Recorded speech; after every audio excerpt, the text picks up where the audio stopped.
ఉండబడే 59 కులాల్లో మూడో అతిపెద్ద జనాభా గల నేతకాని వర్గ ఆకాంక్షలకు అనుగుణంగా ఈ ప్రెస్ మీట్ జరుగుతుంది. వారి ఆకాంక్షలను గౌరవించే నేను వారికి అండగా నిలబడడం కోసమే ప్రెస్ మీటులో పాల్గొంటున్న విషయం మీ దృష్టికి పోతున్నాను. ముందుగా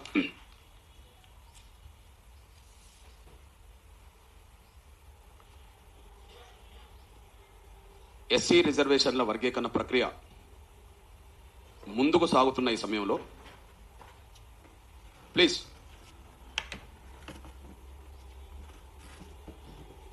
ఎస్సీ రిజర్వేషన్ల వర్గీకరణ ప్రక్రియ తెలంగాణ రాష్ట్రంలో ముందుకు సాగుతున్న ఈ సమయంలో దళితుల్లో ఉండబడే ఏ ఒక్క కులానికి అన్యాయం జరగకుండా చూడాల్సిన బాధ్యత తెలంగాణ ప్రభుత్వం మీద ఉన్నదని ఈ సందర్భంగా ముందుగా గుర్తు చేస్తున్నా. రిజర్వేషన్ల వర్గీకరణ అనేది ప్రక్రియ ముందుకు తీసుకెళ్తున్న దశలో దళితుల్లో ఉండబడే వివిధ కులాల ఆకాంక్షల్ని మనోభావాలని గౌరవించాలని చెప్పి నేను రాష్ట్ర ప్రభుత్వానికి విజ్ఞప్తి చేస్తున్నా. ఈ పంపిణీ అనేది నిన్నటి వరకు ఉమ్మడి రిజర్వేషన్లలో ఏ వర్గం దోసుకున్నదో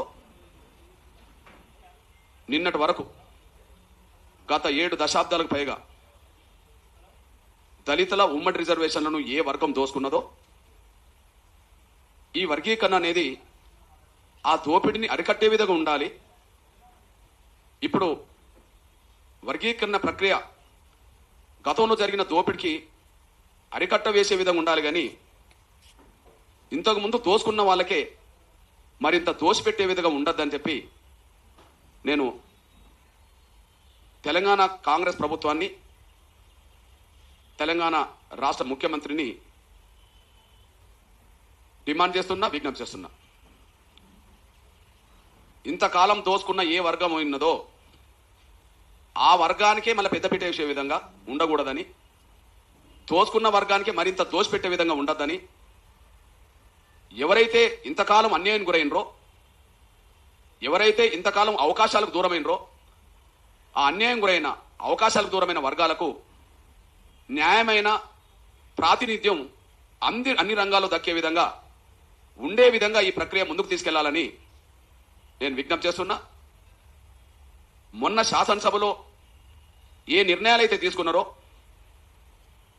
వర్గీకరణ సూత్రాన్ని ముందుకు నడిపిస్తూనే మళ్ళీ దోసుకునే వర్గానికే మరింత దోసిపెట్టే విధంగానే ఆ ప్రక్రియ ముందుకు సాగుతున్నట్టు కనిపించింది, కానీ అన్యాయం గురైన వర్గాల ఆకాంక్షలను గుర్తించినట్టుగా, అవకాశాలు కోల్పోయిన వాళ్ళ అవకాశాలను అందించినట్టుగా కనిపించట్లేదనే విషయాన్ని నేను ప్రస్తుతం నా నేతకాని సామాజిక వర్గం పక్షాన వాళ్ళ ప్రెస్ మీట్లో పాల్గొంటూ ఏ వర్గానికి అన్యాయం జరగకుండా చూడడం కోసమే మా ఎంఆర్పిఎస్ కూడా అందరికీ న్యాయం దక్కాలనే దాని మీదనే మొదటి నుంచి మేము పాటుపడుతున్నాం, మాట్లాడుతున్నాం అనేసి కూడా గుర్తు చేస్తున్నా.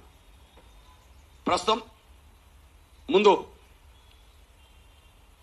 పంపిణీలో అసమానతలు ఎలా ఉన్నాయో ముందుగా నేను నా నేతకాని వర్గం కంటే ముందు ఒక విషయం చెప్తాను. ఇప్పుడు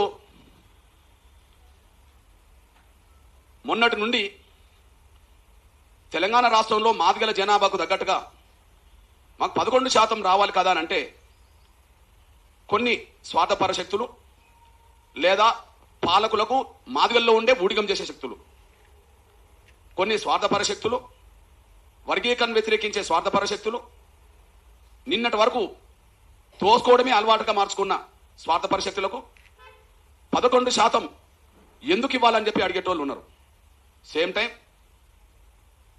జాతికి అన్యాయం జరుగుతుందని తెలిసినా, ఇతర దళిత వర్గాలకు అన్యాయం జరుగుతుందని తెలిసినా, నేతకానితో పాటు చాలా కులాలకు అన్యాయం జరిగిందని తెలిసినా, కేవలం స్వార్థ ప్రయోజనాల కోసం పాలకులకు ఊడిగం చేస్తే, పాలకులకు దగ్గరవుతే ఏదో కొన్ని వ్యక్తిగత ప్రయోజనాలు ఉంటాయనే దాని మీద జాతికి అన్యాయం జరిగినా పర్లేదని చెప్పి మాట్లాడే స్వార్థపరులకు ఒక విషయాన్ని గుర్తు చేస్తున్నా. నేను లెక్కల మాస్టర్ను కాను, కానీ ఏదన్నా ఒక ప్రాథమిక స్కూల్కి వెళ్ళి పిల్లల్ని అడుగుదాం, 2వ తరగతి పిల్లల్లో, 3వ తరగతి పిల్లల్లో, 4వ తరగతి పిల్లల్లో, 5వ తరగతి పిల్లల్లో అడుగుదాం. 15 లక్షల జనాభా ఉన్న మాలలకు సింగిల్ క్యాస్ట్గా 15 లక్షల జనాభా గల మాలలకు 5% రిజర్వేషన్లు ఇస్తే అక్కడ ఒక 2వ తరగతి 3వ తరగతి చదువుకున్న ఒక రేవంత్ అనే పిల్లని అడుగుదాం. మరి 30 లక్షలు ఉండబడే మాదిగలకు ఎంత వస్తుంది చెప్పు అని అడిగితే బహుశా రేవంత్కు తెలియక 9 అన్నట్టున్నది. రేవంత్కు తెలియక 9 అంటున్నది. 15 లక్షలకు 5 ఇచ్చినప్పుడు 30 లక్షలకు తెలివి కల్లా లెక్కలు తెలుసుకున్న పిల్లోడు అయితే 10% అంటారు. ఇంకా అదనంగా 2 లక్షలకు పైగా ఉన్నది, మళ్ళీ 32 లక్షల చిల్లరన్నది. మొదటి గ్రూపుకు కేటాయించేటప్పుడు 15 కులాలు కలిపి కూడా 1% ఇచ్చారు. 1,71,000కు 1% ఇచ్చారు. కానీ ఇక్కడ 2 లక్షలకు పైగా మాదిగలకు అదనంగా ఉన్నారు. మళ్ళీ 32 లక్షలు. 15 లక్షలకు 5 అయినప్పుడు 30 లక్షలకు 10 అవుతుంది. 2 లక్షల లోపు ఉన్న వాళ్ళకు 1% వచ్చినప్పుడు 2 లక్షలకు పైగా ఉన్న వాళ్ళకు కూడా 1% వస్తుంది.